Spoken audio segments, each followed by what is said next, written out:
Anyway, how's your sex life? How's your bird? What do you mean? Well, I figure if there's a commercial coming up, you know, you don't have to give an answer. Okay, well, let me think of one. All right.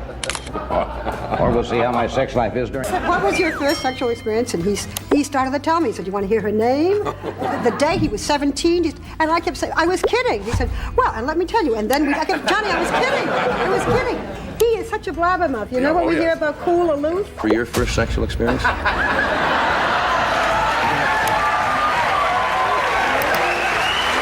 Johnny Carson had a way of making every interview unforgettable, but sometimes his guests completely stole the show. From awkward flirting to hilarious surprises, these are the moments that left even the king of late night speechless. And trust me, the craziest one is saved for the end. Those scenes have already been completed. People believe this when you say these. But I just want to tell you, I did not sleep with Johnny for this part for two reasons. A, he didn't ask me. Oh, come on. And B, it's not that good a part.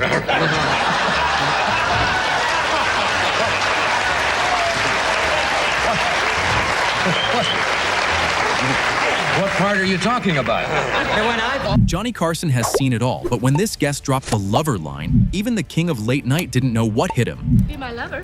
What? You could be my lover. What the heck? When Lucy nonchalantly asks, "How's your sex life?" Johnny's soul practically leaves his body for a second. Anyway, how's your sex life? How's your bird? What do you mean? Well, I figure if there's a commercial coming up, you know, you don't have to give an answer. Okay, well, let me think of one. All right. Or we'll see how my sex life is during... Suzanne Plachette walked in and chose violence. Suzanne Plachette had that rare talk show superpower. I went out, I stumbled out at night in the darkness, and I took my jeans down, and they had a little wood thing, you know, I leaned over, but my aim was real bad. And I just went right into my jeans. And you know, you don't have a lot of changes with you. That's the rigors of camping, yeah. So you know what I did? I'm so logical. I slept in somebody else's tent. I still had my wet jeans on, but I wouldn't go back into my own room because I'm so neat. And then comes the rumor joke, the kind of line that only works if you say it with total confidence and zero apology. Johnny, there's something I think we should straighten out. What's that? There's a rumor going around that I slept with you for this part, and I scoff at this rumor. Now, we must explain something. I scoff. What? I'm Really? scoffing. Wait a make sure, because of what's happened the past couple of weeks with certain, Yes. you know, everything you say now is Yes, I misinterpreted. understand it. I understand it. But there are two very good The reasons. picture she just made, That's right. called The Star Maker, was produced through my company. That is correct. That's all. There were two other producers, Leopold and Loeb. Peter Locke and David Debbins, who were in heat for the entire time. They were very busy casting parts long after those scenes had Oh, already come been on now. completed. People believe this when you say these. But I just want to tell you, I did not sleep with Johnny for this part for two reasons. A, he didn't ask me. Oh, come on. Johnny Carson was usually the one asking the tough questions, but Anne Margaret just proved that she's the one who really knows how to command the room and the camera. That's got to cost a fortune to put on a show like that. It was pretty Really, expensive. in production values. You don't know, couldn't do that all in one day. All of those We things. did that Where'd you in, do the swimming scenes? Now, could you do that? London University. And they were so nice. They wanted to get the water really nice and warm. But the night before, they were trying to get it up to 100 degrees. They blew all the heaters. So that when we did shoot it on Sunday, it was like 50 degrees. You're too young to remember the old Esther Williams pictures, though. Did you see some of them, though? Oh, you remember yes. going I to used see to them? pretend I was Esther Williams when no one was looking. In That's All the Entertainment, water and That's Entertainment that they're playing around now, they have some scenes in there, and you forget the incredible... Johnny Carson was a master of words, but when Sports Illustrated superstar Christy Brinkley showed up with her iconic covers, even he couldn't find the right thing to say.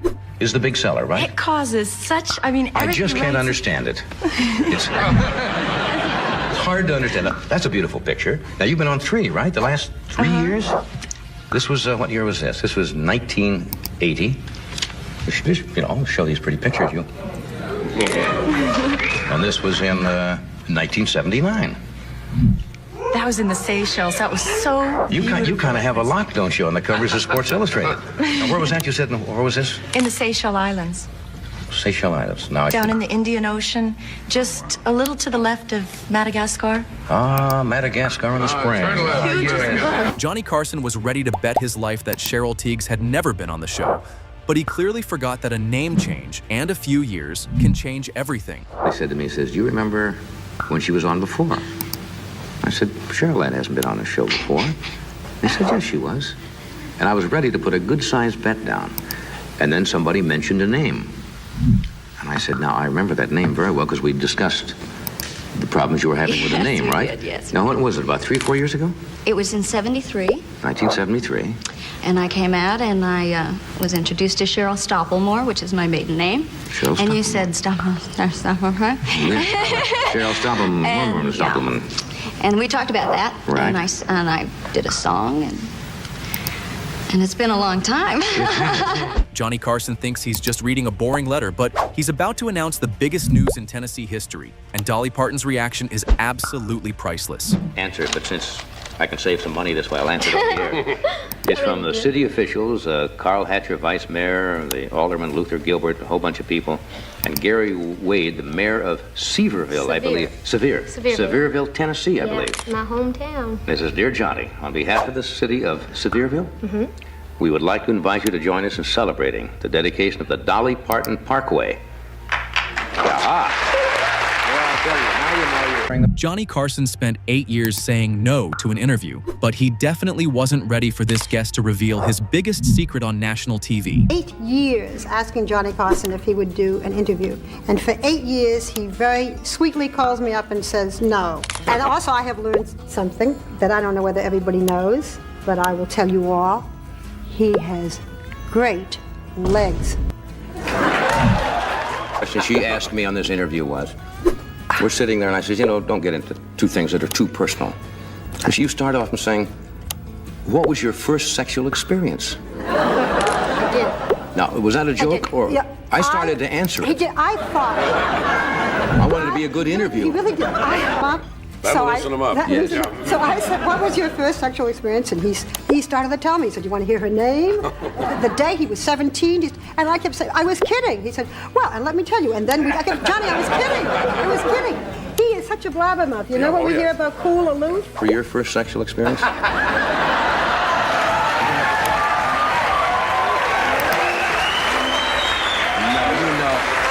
You know that I wouldn't be that tacky to ask you to... It is next Thursday. Dionne Cannon made flirtation look like a contact sport. Dionne Cannon and Johnny always had that extra voltage, the kind of chemistry where every compliment sounds like a setup. Come on, contain yourself.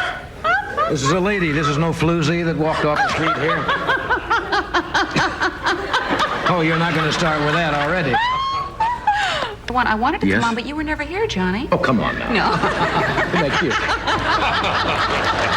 Farrah Fawcett was way funnier than people expected. Marriage.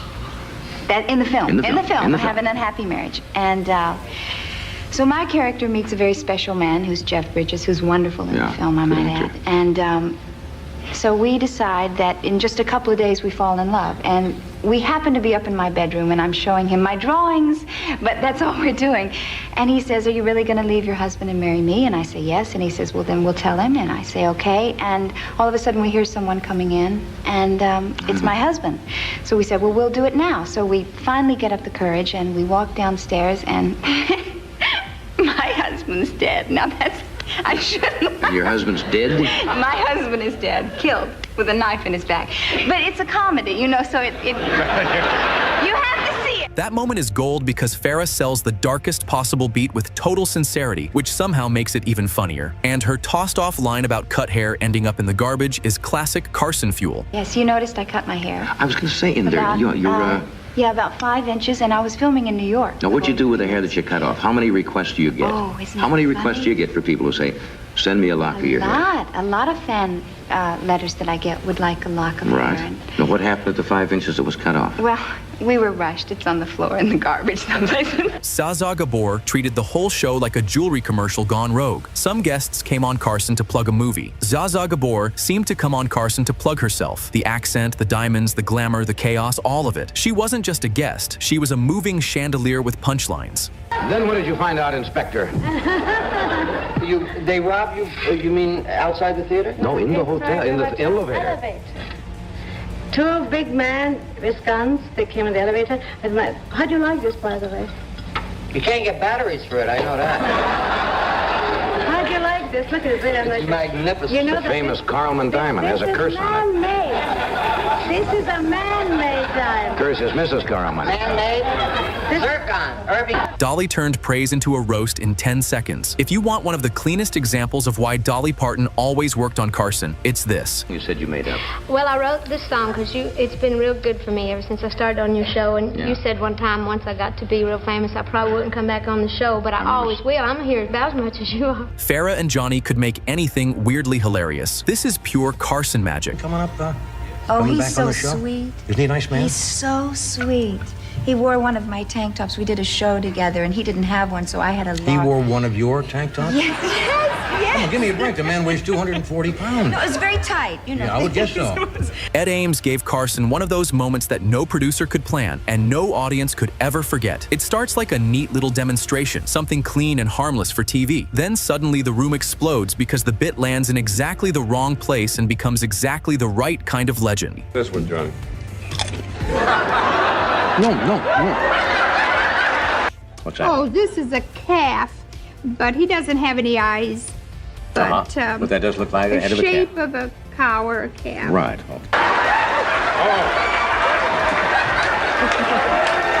No, I didn't.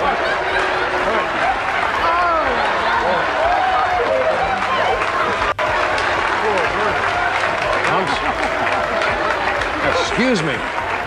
God. Before roast comic was basically a job title, Joan Rivers was already doing drive-bys in Heelk. I don't think she likes Lady Diana. She never said so, but when they brought out the wedding cake, she bit the head off the bride. Oh, no.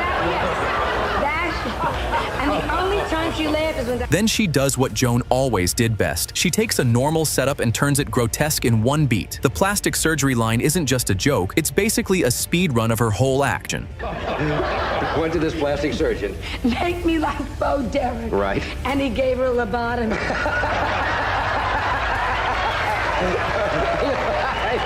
He is the king of the double entendre. But when Jane Fonda brought up this famous urban legend, even he had to double-check his own memories. Ask you something. Sure. Last night, my son, you were talking about Zsa Zsa Gabor earlier. Yeah, everybody's talking about it. My son said, she was on Johnny Carson's show one time. She came there with a cat on her lap, and she said to you, "Do you want to pet my pussy?" And my son said that you said, "I'd love to if you'd remove that damn cat." Michelle Pfeiffer might be an A-list superstar now, but she once tried to talk her way into Hollywood with zero cash. And Johnny Carson was more than happy to offer some expert advice on her luck. Well, I called the guy on the phone and I said, this is what I want to do. I don't have any money to go through your school. I don't have any money to pay for pictures.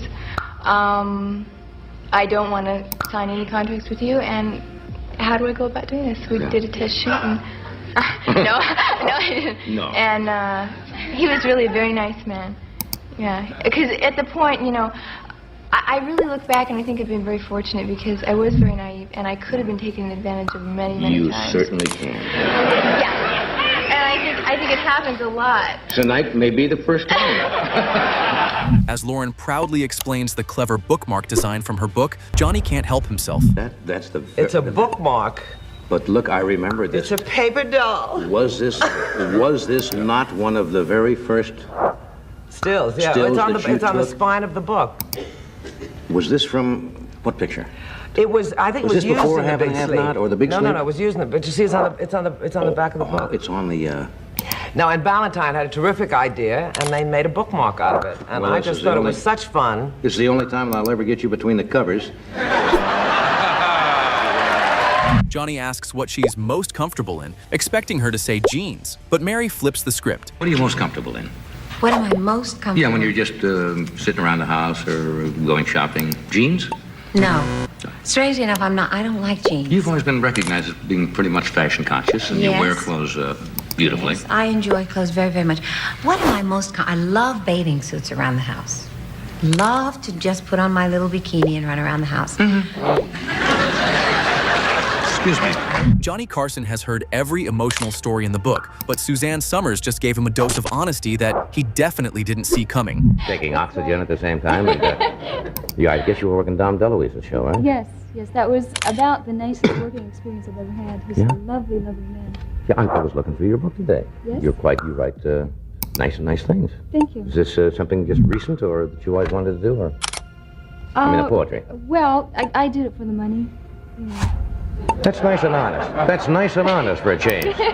No great love, I wanted a buck. Wouldn't that be refreshing if they said, why'd you make this movie? Johnny Carson gave us some of the funniest late-night moments ever, and these clips prove why he's a true legend. Which moment was your favorite? Drop it in the comments, and don't forget to like and subscribe for more classic funny moments.